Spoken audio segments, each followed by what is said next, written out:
CCTV footage দেখতে পাচ্ছেন, জিমে পাক জঙ্গি হামিমের ছবিটা দেখতে পাচ্ছেন। জিমে হামিম কসরত করছে সেই ছবি দেখতে পাওয়া যাচ্ছে। গ্রেফতারের আগের মুহূর্তের ছবি হামিমকে দেখতে পাওয়া যাচ্ছে জিমে। এই হচ্ছে হামিম, দেখতে পাওয়া যাচ্ছে গ্রেফতারের আগের মুহূর্তের ছবি। পাক জঙ্গির ছক বানচাল করে দেওয়া হলো। সন্ত্রাসী এই পাকিস্তানের ছক বানচাল হয়ে গেল।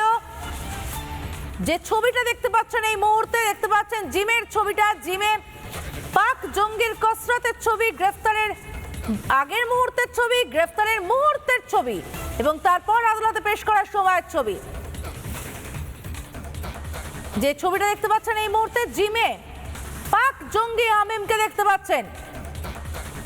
কোনো না কোনো ভাবে অশান্তি তৈরির চেষ্টা, মুখ্যমন্ত্রীকে টার্গেট করা, জঙ্গি সংগঠনের সঙ্গে যোগ।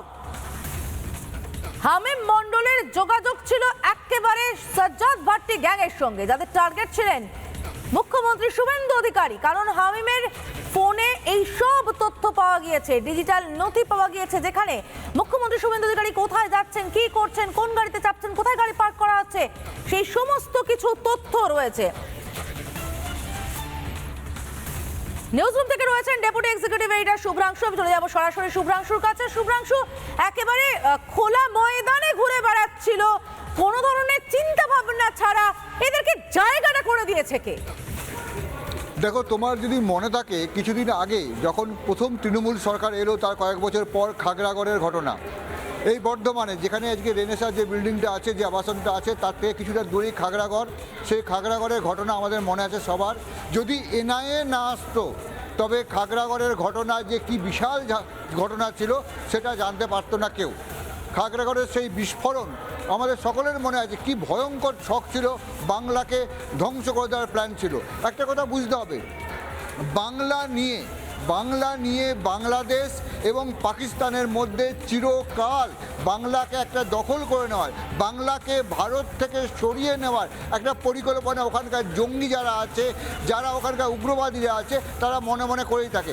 এর আগে বাংলাদেশি বিভিন্ন জঙ্গি ছিল, বাংলাদেশের জঙ্গি যারা ছিল, তারা পশ্চিমবঙ্গকে একটা মরুদ্যানের মতো মনে করে তাদের স্লিপার সেল এবং তারা বিভিন্ন জায়গায় বর্ধমান, মুর্শিদাবাদ, মালদা, হাওড়ার বিভিন্ন প্রান্তে তারা ছড়িয়ে রেখেছিল।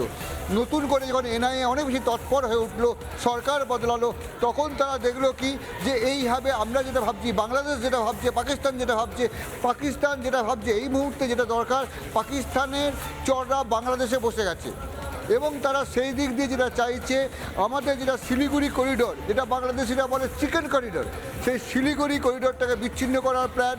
এবং ভারতবর্ষ থেকে বাংলাদেশ চাইছে কি, পাকিস্তান চাইছে কি, পশ্চিমবাংলাকে একটু সরিয়ে নিয়ে যেতে। কিন্তু পশ্চিমবাংলার গোটা ম্যাপটা যদি দেখা যায়, এর একদিকে আছে সমুদ্র বন্দর, এর একদিকে আছে খনিজ পদার্থ, এইদিকে আছে পাহাড়, একটা বিপুল সম্পদের জায়গা হচ্ছে পশ্চিমবঙ্গ। সেই জায়গাটাকে যদি দখল করা যায়, সেই জায়গাটাকে যদি অস্থির করা যায়, সেই জায়গাটাকে যদি অবনত করা যায়, তবে ভারতবর্ষের ক্ষতি হবে। এই জায়গায় দাঁড়িয়ে পাকিস্তানি চররা, পাকিস্তানের জঙ্গি মডিউল বাংলাদেশে ঢুকে, বাংলাদেশের জঙ্গি মডিউল বারংবার চেষ্টা করে যাচ্ছে পশ্চিমবঙ্গের ক্ষতি করার জন্য। যখন সরকার দুর্বল থাকে, যখন সরকার অন্য কাজে ব্যস্ত থাকে, তখন তাদের কোনো কিছু হয় না, যেটা আমরা খাগড়াগড়ে দেখেছিলাম এবং পশ্চিমবঙ্গে একের পর এক আমরা জঙ্গি ধরার ক্ষেত্রে দেখেছিলাম। কিন্তু এই মুহূর্তে সরকার প্রচণ্ড শক্তভাবে কাজ করছে, তখন আমরা ধরা পড়ছে। মনে রাখতে হবে, এই যে গ্যাংটা, এই যে লাইন আপটা আছে, এই লাইন আপটা টোটালটা কিন্তু পাকিস্তান, বাংলাদেশ এবং পশ্চিমবঙ্গের মধ্যেকার লাইন আপ তৈরি করার চেষ্টা হয় এবং তারা এখানে কেউ চলে আসে।